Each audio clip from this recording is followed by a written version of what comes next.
എന്താണ് ഹൈന്ദവം എന്ന് പറയുന്നത്? എല്ലാവരും കൂടി ഒരുമിച്ച് എല്ലാ നാനാവിധത്തിലുള്ള എല്ലാ മനുഷ്യരും ഒരു കുടക്കീഴിൽ നിന്ന്, ഒരു കുടക്കീഴിൽ എന്ന് പറഞ്ഞാൽ ഒരേ സ്ഥലത്ത് തന്നെ സന്തോഷത്തോടെ താമസിച്ച് ഷെയർ ചെയ്ത് അധ്വാനിച്ച് ജീവിക്കുന്ന സംസ്കാരമാണ് ഹൈന്ദവം.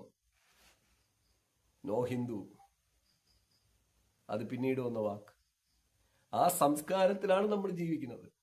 ആ സംസ്കാരം എന്ന് പറഞ്ഞാൽ സ്വാതന്ത്ര്യമാണ്. ആ സ്വാതന്ത്ര്യമാണോ നമ്മളിവിടെ അടിയറവയ്ക്കേണ്ടത്? അങ്ങനെയാണെങ്കിൽ ബുദ്ധിമുട്ടാണ്. എങ്കിൽ പിന്നെ ഹിറ്റ്ലർ ഭരിച്ചാൽ മതി. ലെനിന്റെ കാലഘട്ടത്തിന് ശേഷം വന്ന കമ്മ്യൂണിസ്റ്റിലെ ചില വലിയ ആൾക്കാരുണ്ടല്ലോ അവിടെ. ഇന്നുണ്ടോ അവിടെ? ചരിത്രം എന്താണ് നിൽക്കുന്നത്? അവർ ഭരിച്ചാൽ പോരെ? അല്ലെങ്കിൽ സ്വച്ഛാധിപതികൾ ഭരിച്ചാൽ പോരെ? സ്വച്ഛാധിപതികൾ പോരെ നമുക്ക്?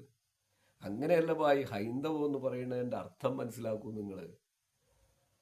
പിന്നെ പ്രേക്ഷകരെ നിങ്ങളത് മനസ്സിലാക്കി. നമ്മൾ അങ്ങനെ ഉള്ളവരായിരുന്നു. അതിൽ നിന്നുള്ള തലമുറയായിട്ട് വന്ന നമ്മൾ BC 5000 7000 വർഷങ്ങൾക്ക് മുമ്പൊക്കെ, അല്ലെങ്കിൽ 20,000 വർഷത്തെ ചരിത്രം നമുക്കുള്ളവരെയൊന്നും വേറെ ഇല്ല. 20-25,000 വർഷത്തെ ചരിത്രം നമുക്കുണ്ട്.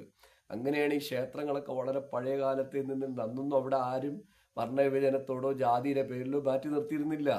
അത് ആർക്കും എപ്പോഴും പോയി അതിനകത്തിരുന്നിട്ട് എല്ലാവർക്കും ഒരുമിച്ച് കൂടാനും ഇരിക്കാനും പറ്റിയ ഒരു സ്ഥലങ്ങളായിരുന്നു ഇതൊക്കെ. BC-യിൽ ശ്രീകൃഷ്ണന്റെ കാലഘട്ടത്തിലൊക്കെ നിങ്ങൾ എവിടെയാണ്?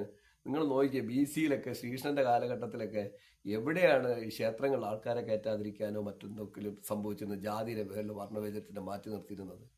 അതൊക്കെ പിൽക്കാലത്ത് മേലാളന്മാർ നമുക്കുണ്ടാക്കി വെച്ച വഴികളാണിതെല്ലാം.